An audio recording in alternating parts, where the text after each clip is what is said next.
We launched 36 hours ago. 68,000. Went so viral, it made I think 150K in a week or something. It's the most money I ever made. We made almost 5K in the past 24 hours.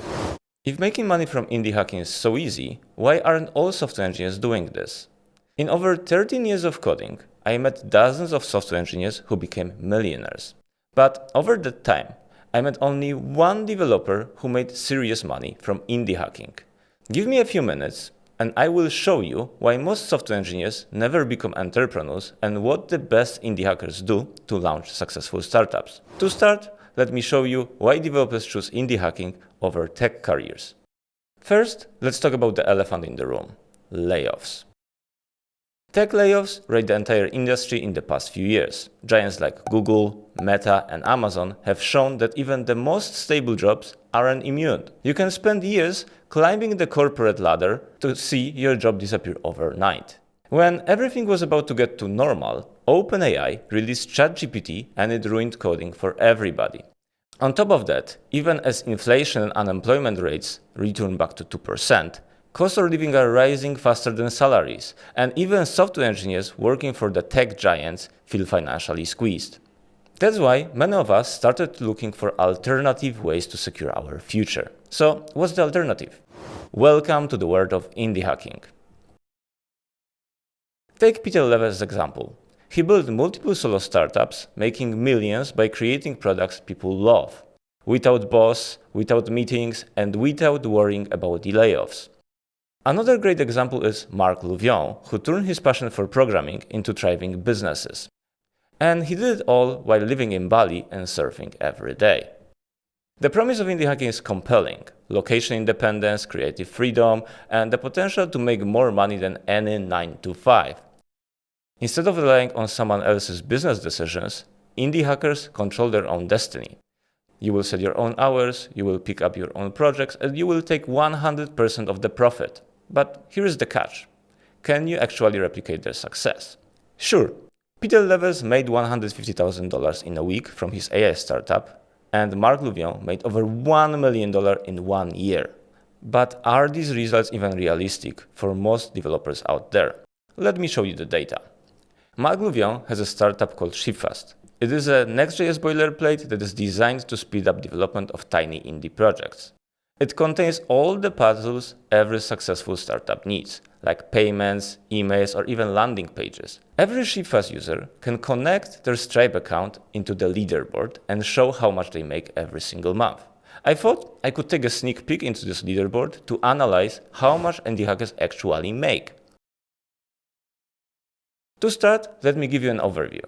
ShipFast has about 7,000 users, and only 230 of them decided to publish their revenue on the leaderboard. To be fair, it is a tiny dataset, but that's all we have, so we are going to use it. According to this leaderboard, only 5 indie hackers made over $100,000 from their products. And 3 of those people are really nailing it, making tens of thousands of dollars per month. Worth to mention that 2 of the most successful makers are serial entrepreneurs, and they have 2 products on the leaderboard. But what does it even mean? If we extrapolate this data to an entire indie hacking scene, we will realize that only 2% of makers make more than $10,000 per month.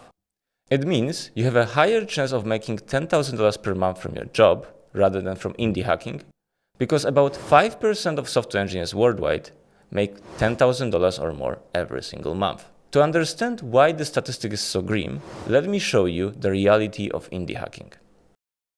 The technical skills that make you a rockstar developer are less valuable when it comes to indie hacking. When you step into indie hacking, you quickly realize that the coding is only 20% of your job. What about the other 80%? Marketing, sales, copywriting, customer support, branding, and other skills that most developers never had to learn. Imagine you're an experienced full-stack developer and you build an awesome SaaS. It's way better than the product of your competition, you launch, and crickets. No one wants to use your product. You are wondering, what went wrong? The problem is, indie hacking isn't about building products. It's about selling them. Just look at the most successful indie makers. People like Peter Levels or Marc Louvion. They didn't just build great products.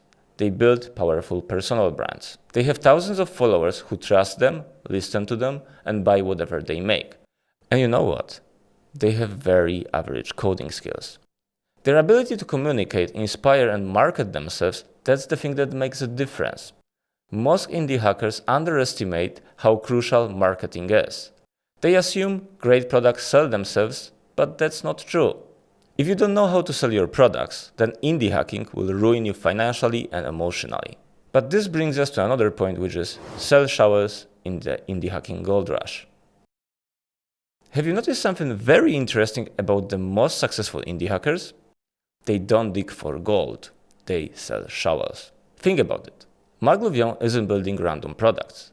He is selling tools and courses made for indie hackers. He sells products that speed up development workflow and courses teaching you how to build tiny startups without even knowing how to code.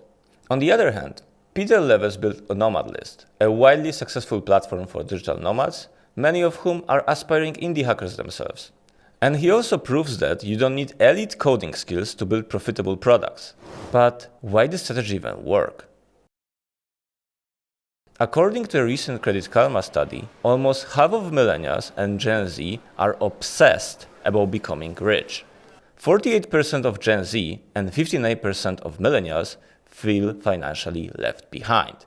It means our generation is vulnerable to get-rich-quick schemes such as crypto trading and making Wi-Fi money. And indie hacking promises exactly that, a shortcut to financial freedom. But here is the catch. In any gold rush, the people who made the money aren't miners.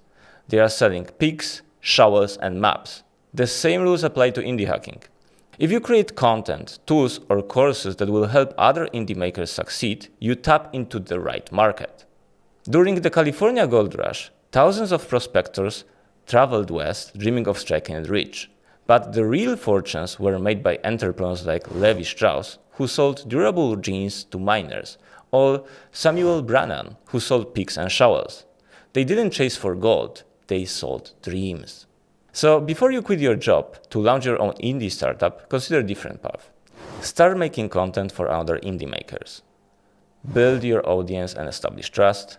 After a while, you will find out you can successfully sell them almost anything until you are selling them a tool that becomes a solution to their dreams.